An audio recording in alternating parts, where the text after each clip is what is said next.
Bienvenue sur Growing with Clem, le podcast qui t'aide à évoluer grâce à des méthodes naturelles et holistiques. Bonjour à tous. Alors aujourd'hui, je suis ravie de vous partager mon tout nouveau podcast. Aujourd'hui, on va parler du moment présent. Avant de commencer, je vous suggère de télécharger les notes présentes sur la page du podcast.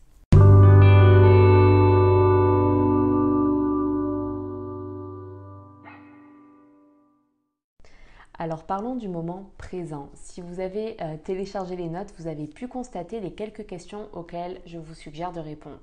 Questions que voici. Pourquoi la plupart d'entre nous trouvent leur motivation seulement dans la peur, l'inconfort ou la perte ? Pourquoi attendons-nous d'être malades avant d'apprécier le miracle de la vie ? Pourquoi avons-nous peur de perdre quelque chose avant même d'en jouir ?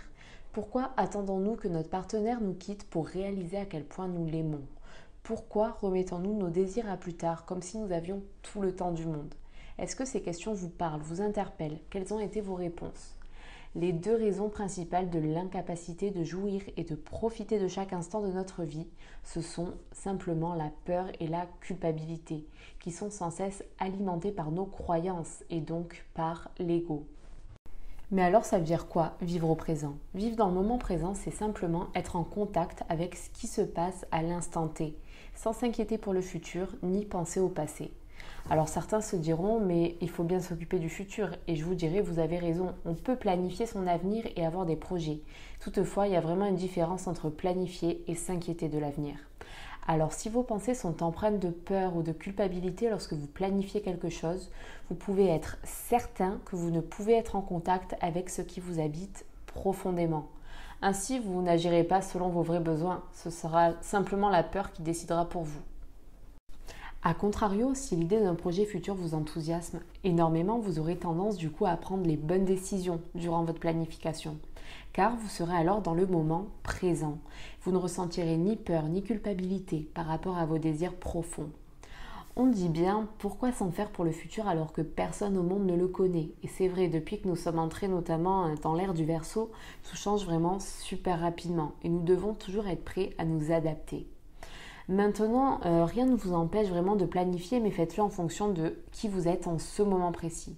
Vous devez vous permettre de changer d'idée et de vouloir autre chose plus tard, c'est pas grave. Pourvu qu'une idée vous enthousiasme beaucoup dans le moment, vous savez que vous écoutez un besoin profond de votre être. Donc j'insiste vraiment sur ce point, c'est inutile de vous sentir coupable si vous changez d'idée. Je connais plusieurs personnes qui n'osent même pas aller de l'avant parce que du coup elles pensent devoir admettre qu'elles se sont trompées. En réalité, elles ne se sont pas du tout trompées, c'était simplement leur décision qui était juste au moment où elles l'ont prise. C'est comme par exemple si vous achetiez un vêtement parce que vous l'aimez beaucoup et 2 ans plus tard, vous vous en voulez de l'avoir acheté parce qu'il ne vous plaît plus du tout et que du coup, vous croyez avoir commis une erreur. C'est totalement faux en fait. Vous êtes toujours au bon endroit, au bon moment. Quand vous vivez dans le moment présent, il n'y a pas d'erreur dans votre vie, il n'y a que des expériences. Alors maintenant, il est vraiment certain que c'est pas facile de toujours être en contact avec le présent. Moi-même, je ne le suis pas au quotidien. Il y a beaucoup d'interférences, de situations qui peuvent venir perturber le moment. Le plus important, c'est vraiment notre ego qui, lui, entretient des pensées d'inquiétude, de peur et souvent de culpabilité. Nous vivons dans un monde de stress, d'anxiété, de tension, de maladie. Alors quand nous pensons au passé, nous vivons des regrets, des rancunes, de l'amertume et de la tristesse. C'est pourquoi c'est compliqué de rester centré dans le présent au quotidien. Alors c'est pour ça que c'est vraiment important d'être alerte à ce que vous vivez. Aussitôt que vous vous rendez compte que vous pensez au passé ou que vous appréhendez le futur, que vous êtes dans un bad mood par exemple, je vous invite vraiment à prendre de grandes respirations et à reporter votre attention sur ce qui se passe à l'instant même tout autour de vous. Les avantages que vous aurez à être centré seront vraiment de vivre pleinement au présent et d'être dans la lumière, dans une énergie pure et divine. C'est dans ces moments que surviendront les bonnes idées, les conseils pour vous diriger vers vos besoins profonds. Alors maintenant, la question c'est, mais que fait-on quand on n'aime pas ce qui se passe dans le présent, en ce moment même ? Alors je sais que notre vie ne reflète pas toujours nos préférences, il peut y avoir des situations qui nous déconviennent, des événements qui ne se passent pas toujours comme prévu. Donc le seul moyen que je connaisse vraiment pour demeurer dans le présent durant ces situations pas très agréables, c'est de demeurer l'observateur. Être l'observateur, ça signifie en fait de vous regarder vous ainsi que la situation ou les personnes comme si vous regardiez un film. Vous observez ce qui se passe au plan physique, émotionnel, mental. Physiquement, par exemple, essayez de vous demander que ressentez-vous dans votre corps. Essayez d'observer du moins ce qui se passe dans votre corps. Émotionnellement, essayez de prendre contact avec vos sentiments, les sentiments qui surgissent en vous, qu'ils soient positifs ou négatifs. Observez-les. Essayez également de détecter les émotions, les sentiments chez les autres. Mentalement, quelles sont vos pensées, vos peurs, vos inquiétudes? Observez-les. Être observateur, ça signifie ne porter aucun jugement sur ce que vous observez. Vous mettez ainsi toutes les chances de votre côté pour découvrir vraiment ce que vous avez à apprendre de cette situation, parce qu'on a toujours à apprendre d'une situation, qu'on la considère comme agréable ou désagréable.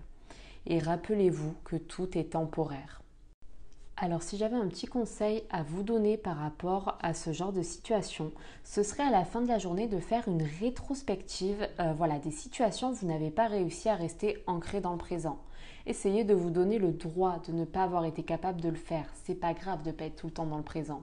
Simplement essayez de remarquer le genre de situation où vous avez tendance à divaguer. Ça pourra vous aider justement quand vous rencontrez ce genre de situation à faire le vide et à être plus ancré dans le présent pour justement mieux la gérer. Alors le podcast touche à sa fin, je vous remercie de m'avoir écouté. Je vous quitte avec une citation qui fait sens en moi. Cette citation c'est « Peu importe ce que le moment présent comporte, acceptez-le comme si vous l'aviez choisi. Ceci peut miraculeusement transformer votre vie. » En attendant, je vous embrasse et vous donne rendez-vous très bientôt pour un nouveau podcast.